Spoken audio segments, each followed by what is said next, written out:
How's it going, YouTube? Coming to you today with another video, and today, guys, the video is going to be episode 5 of the GGYGO podcast, and today I'm joined by Cards and Coffee. If you want to go ahead and introduce yourself. Hey, how's it going? I'm Justin from Cards and Coffee. Thanks for having me on. I really appreciate it. Absolutely. If you haven't already went ahead and checked out his Twitter, his Twitch, or YouTube, definitely go ahead and do so. Subscribe and follow. And while you're there, you can also go ahead and look at my description for Gem, Imperial Duelist, Dragon Shield, or Grimoire. Check them all out down below. Really happy to have you on today for the 5th episode of season 2 of the podcast. It's gonna be a lot of fun, a lot of really cool things to talk about. I definitely think I have some interesting questions today, so let's hop right on into some. I haven't really gotten to talk with you a whole lot as far as like your background in the game and your favorite card. So let's just go ahead and start with that. I always ask everyone what their favorite card is. Okay. I mean, I'm sure like everybody, there's like a long list of cards people love. For me, like excluding like competitive cards or just like one of those iconic cards that always sticks out in my mind has always been Tour Guide from the Underworld. I know that's like a really big fan favorite, but for me, when I really started playing competitively was right between 2010, 2011, and that was just the money card, the chase card, the format defining card. Tour Guide is definitely a very cool card, very based. My very first regional was in DUEA format. So we Okay. did see a lot of usage of that card then. Yes, Burning Abyss, super based. Yeah, very, very cool deck. So just kind of coming off of that question though, what makes Yu-Gi-Oh enjoyable for you? Okay. For me personally, Yu-Gi-Oh, it's always changing. There's going to be formats that people love, people hate. And to me, as long as it's a format that there's at least room for innovation or decks that you can pivot to make good meta calls or anything that makes it to where I feel like I'm being able to engage in the format, I think is always a good format. When a format gets solved really quickly or there's a couple of decks that just dominate and there's really nothing you can do about it, the format gets stale really quick, and that's when everybody starts clamoring for ban lists. So for me, as long as it's something that either you have a lot of options to play in or a lot of room for innovation, that's something for me that I always enjoy about a good format for Yu-Gi-Oh. So I think what makes Yu-Gi-Oh enjoyable in general is usually going to be honestly the people that you meet when you go to events and like checking out new stores and just trying to switch Yeah. things up, right? Because like let's say that you eat pizza every day, but then like the one day you get a burger, it's insane, right? So like Right. even for me, like yesterday I went to Cleveland to Rogue's Den to go play in a case tourney, which was 3 hours away. I usually wouldn't do that, but I had some friends that were over there, and I was like, why not? Let's go hang out. Right. And I think that always switching it up and hanging out and seeing new places is probably one of the best parts of the game for me. But even Right. more importantly is you always think that you can't find a deck that you'll enjoy after your deck gets slaughtered by the Vanlist. Get the one. But I did find the new Chimera cards, and those are a lot of fun. Been trying out a ton of different variants. So there's always something new that'll happen that when you get to that format, you might not even think that you'll like the cards until you try them out. Because even when I started Right. playing Striker, I didn't like the deck at all. And then Oh, really? I started playing the deck again a little later, and I was like, wait, Engage is broken. And then I just kept playing the deck. Oh yeah. No, I know what you mean. And that's just one of the great things about the game is just being able to, experience not only people, but like new cards and new things to try out, whether they're viable or not, still having fun, just messing with them is always something that's, really awesome. Oh, absolutely. And so, talking a bit more about just all the different things that we see in the game, one of the things that I've not been seeing lately has been Kashtira. This is really interesting. We're seeing a lot of people switching away from Kashtira. We're seeing a lot more Pearly, a lot of other different decks that are being played right now, even like Unchained. What Mhm. happened to Kashtira, do you think? So personally, I think it's the same thing that happened at the last format that we had or the last ban list. I think everybody will say the same thing where you either have somebody who hates Cash Tira or somebody who plays it because they know it's good and they know it's good enough to do well, so they'll play it. But at the start of every format where cash is an option, so many players will just pivot away from the deck hoping to find that new interesting thing to beat the deck while also being able to be good in the format. So for me, when I see the dip in Kashtira, it's not so much that I think the deck is worse or just not as good. I just think you have a lot of players right now venturing out, trying to explore new strategies and trying to find decks that are actually worth playing in the format. And of course, there's also decks that have already proven themselves last format that have gotten buffed with Duelist Nexus. So it just gives you more of a reason to say, you know what, maybe I won't play Cash right now. I want to see how this deck does. And that's really, at least for me, what I kind of see the dip in Kashtira right now being. Yeah, and so Cash Tier is a deck that I played, and trust me, I hated playing Cash, but I would play Cash Yeah. because it wins. It is what it is. Right. But it feels awful to play this deck. It's just not fun. Yeah, I know what you mean. It's just I know going into the last Nationals championship for North America, I was really close to being bringing Cash Tira myself, and it's for reasons like you said. It's just one of those decks that does good enough, and it's a solid deck. It has the problem with bricking, but the main deck cards are just so solid against so many different decks. It's like hard to not consider it as an option. But yeah, I know what you mean. Cashier does brick. Let me tell you, firsthand knowledge.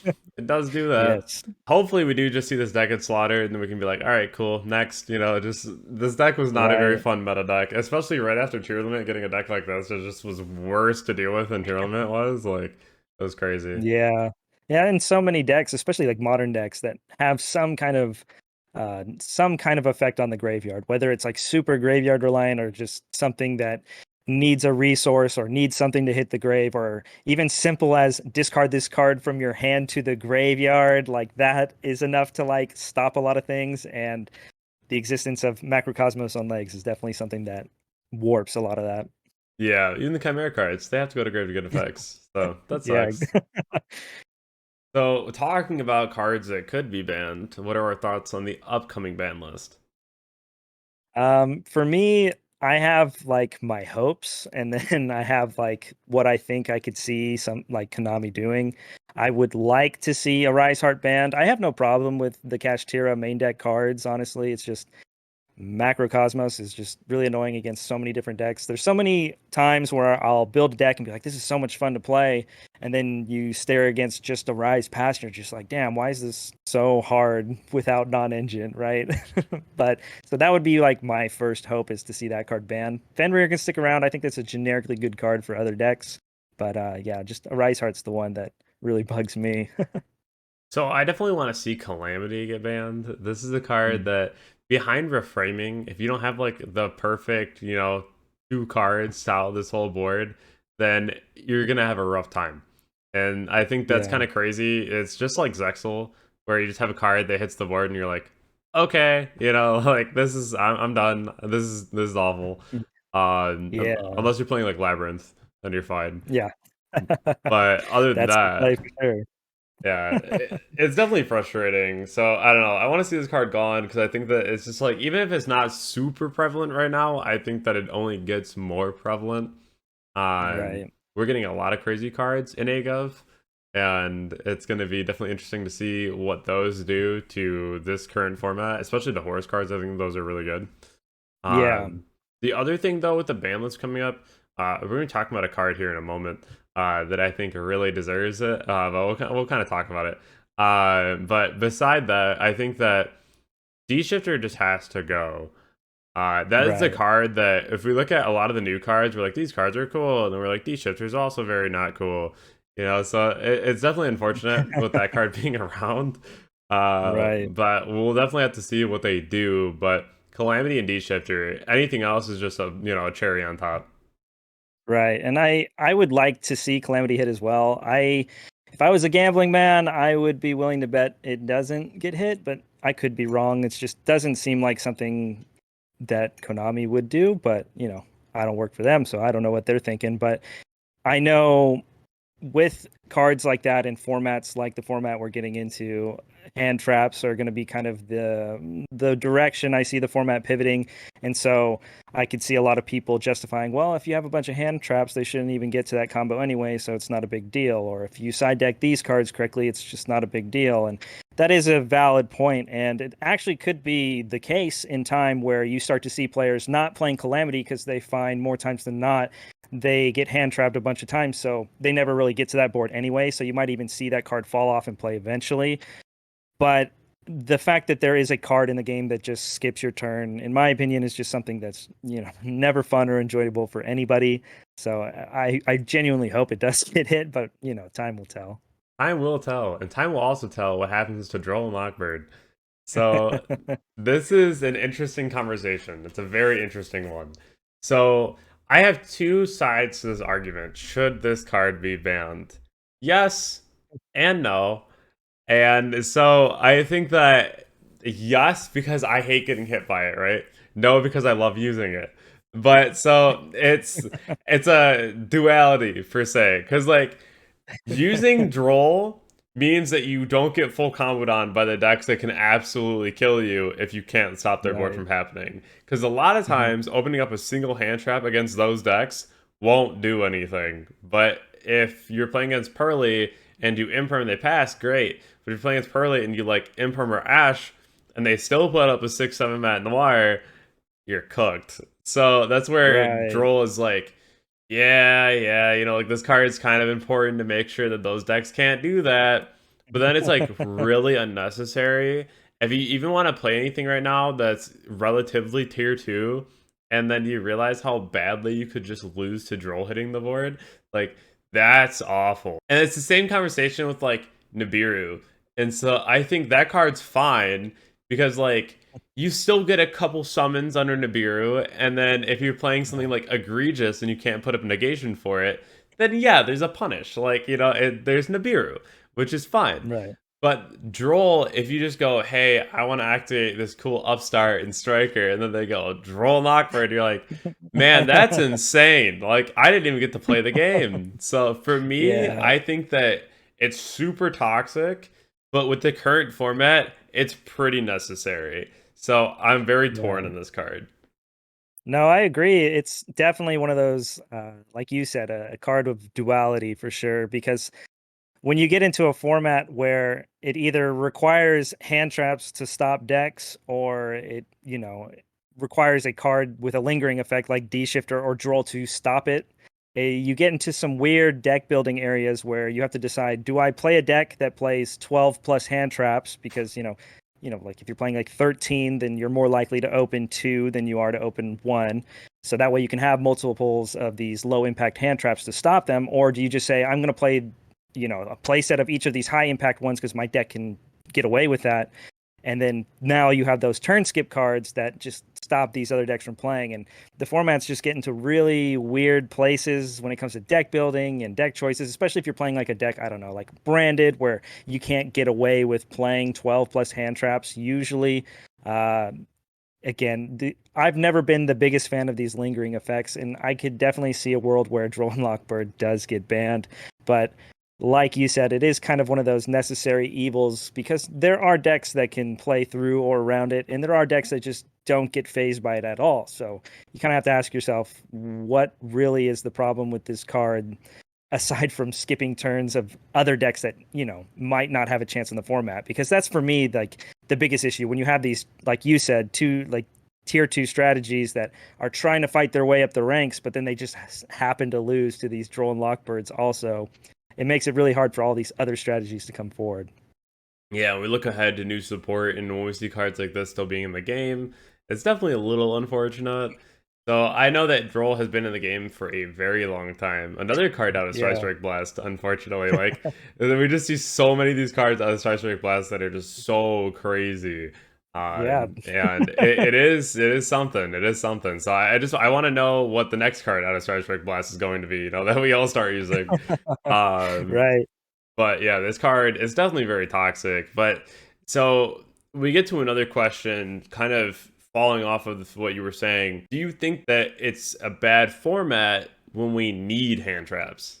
Well, for me, I guess everybody's preferences is different, but for me, I know I'm always trying to figure out what the answer is to whatever the puzzle might be at the time. So I personally don't mind it being a hand trap format or not a hand trap format. I think in general, most people would agree that the formats without hand traps seem to be better because it feels like you're playing deck versus deck rather than, oh, they happen to have the Ash Blossom plus Imperm against my combo and I have nothing else. Or the times where you open one starter, but you have a fistful of hand traps because you're obligated to play it and your one starter gets stopped and now you got to pass the turn. So it can make these unique game states that are pretty frustrating to have to play. So I would say in general, I probably would enjoy less hand traps more often. But then you start getting into the territory where now everybody's going to be playing board breakers and lightning storms and dark rulers and evenly matches. And it's like, okay, is that something you want to be dealing with? Or do we have to be building our decks different to kind of combat those kind of things? It's just one of those things in the game that you're always going to be juggling. Yeah, and you look back to like Goki format where we really didn't have anything that was helpful like that. So I Right. think that's kind of a prime example where even hand traps, like, they didn't really do much to Goki. So it was a little unfortunate as well. And I look at formats where we like need hand traps. You know, like the Right. ones that you're going to die if you don't have them.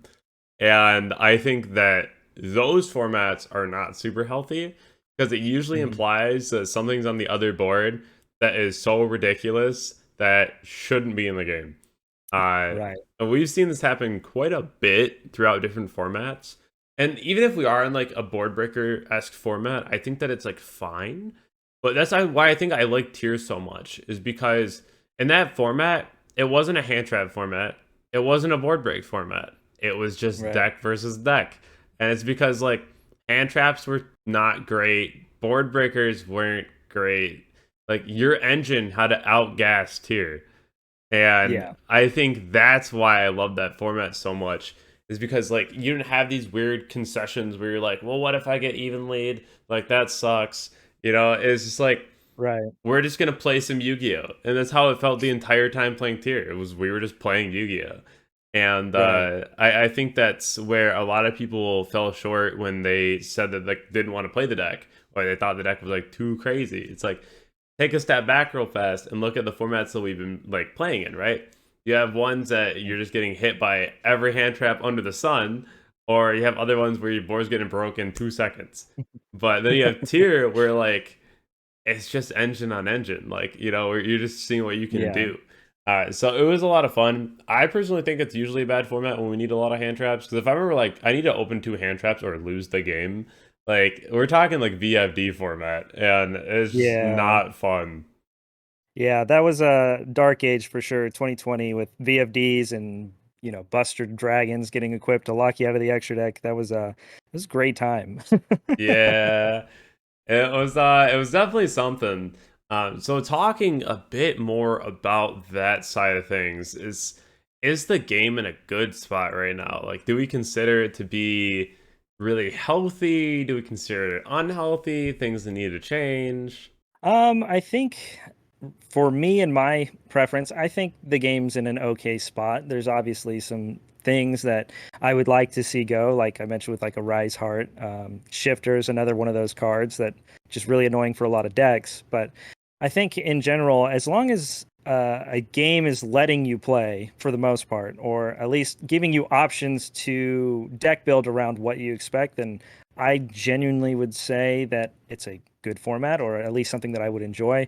We are getting in a weird territory where, at least at right now, since we're still waiting on a ban list where Arise Heart's still a thing, Shifter and Droll are still running around. Now you have Calamity coming into the format. So you get into this territory where you're getting a little nervous about, okay, am I going to get channeled into having to play these 2 or 3 decks to be able to play? Or am I going to get skipped or have my turn skipped every turn? Or, yeah, I could definitely see that we're definitely treading water near danger for sure this format.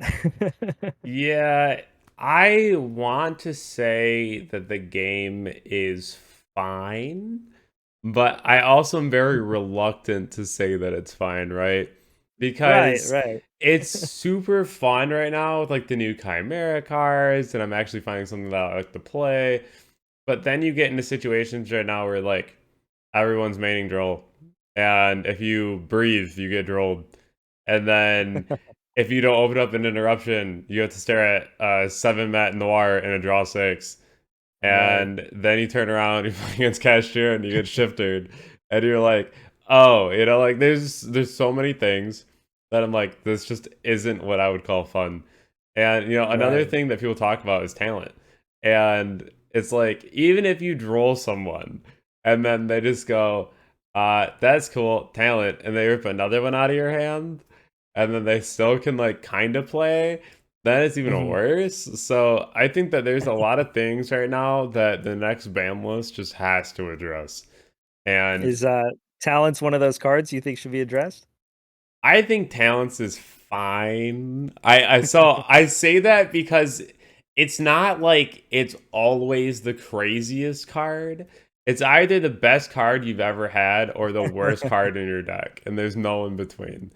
Uh, Yeah, I definitely agree. That card personally for me is like, at least for modern cards, it's one of my like top 5 favorite cards. The card's amazing, but definitely there are times where you're like, man, this card in my hand right now literally does nothing. But I don't know. Talents, I think, is one of those cards that definitely deserves to, in my eyes, it reminds me of like a modern day staple of a one of, right? Where it should be at one on the list. But then you start getting in or start getting into territories where you're just going to pull it out with thrust, or now your opponent top decked it and now it's a Saki card. But that's just modern Yu-Gi-Oh issues with ban lists anyway. But yeah, talents is very hot and cold.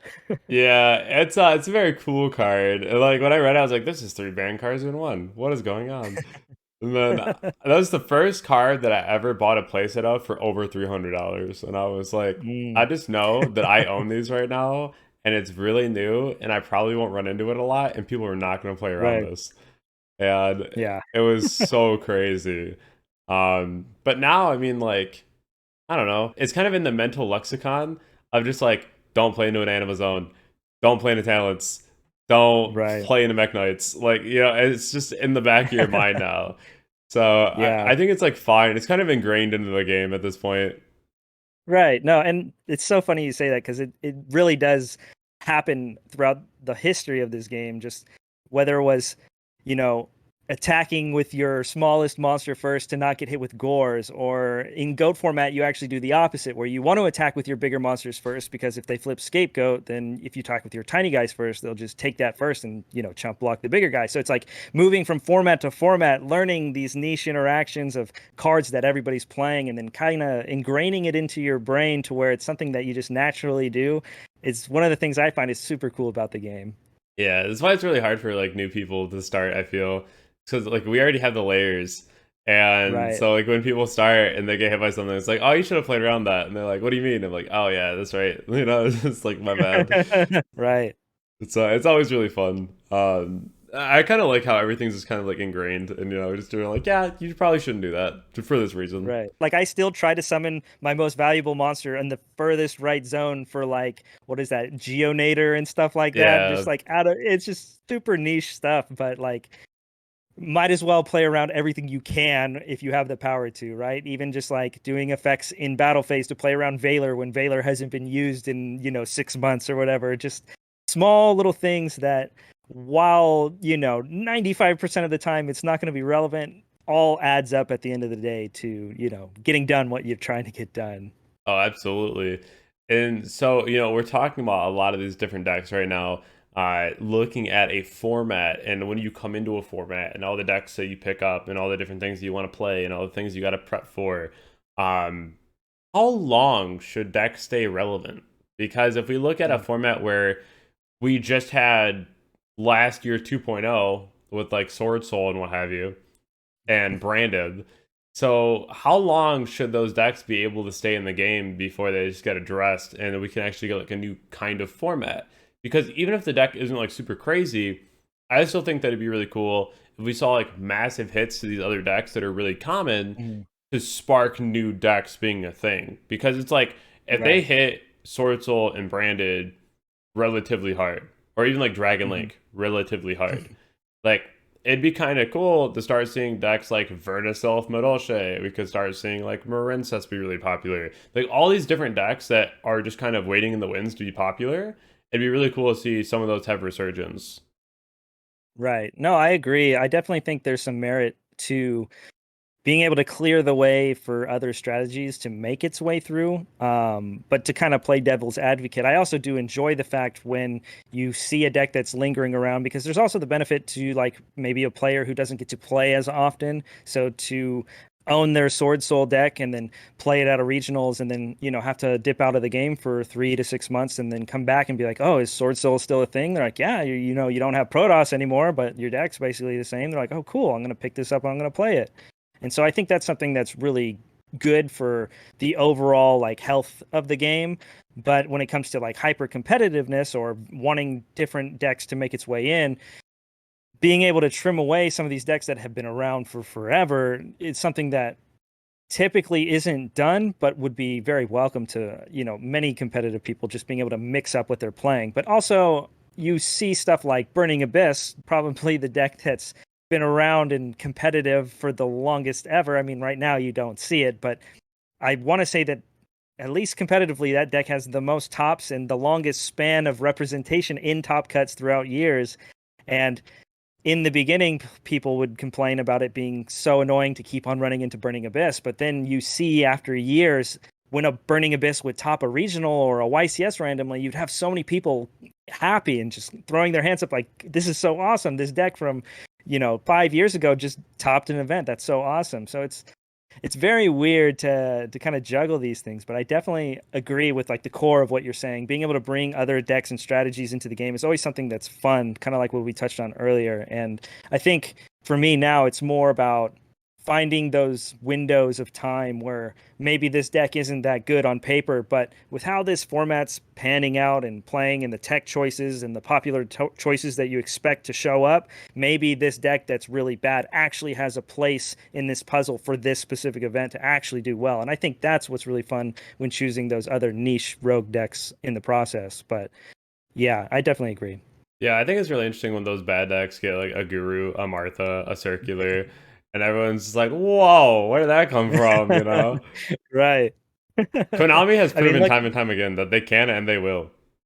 yeah, 100%. I mean, like, look at Super Heavy Samurai. I can't even remember when the first support came out. Back 20, I don't even know, 2012, 2013, something like that. I could be completely wrong. But like the deck just continually had gotten support for years. And all it really took was a couple of, Wakashis to really break it. Right. And yeah, it's always exciting to see some deck that was nothing become something. But, at what cost is kind of the question, right? Oh, just a scarecrow. No, it's always interesting, especially with decks like that, where everyone's always like, "LOL, kick W," super heavy samurai, and then all of a sudden it's just like, "Oh, like that's relevant," So that's kind of cool. Yeah.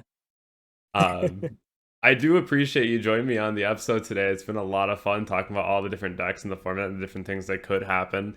I think that the game is in a really interesting spot at the moment, and we were definitely going to see in September, hopefully, exactly what could happen with the next format.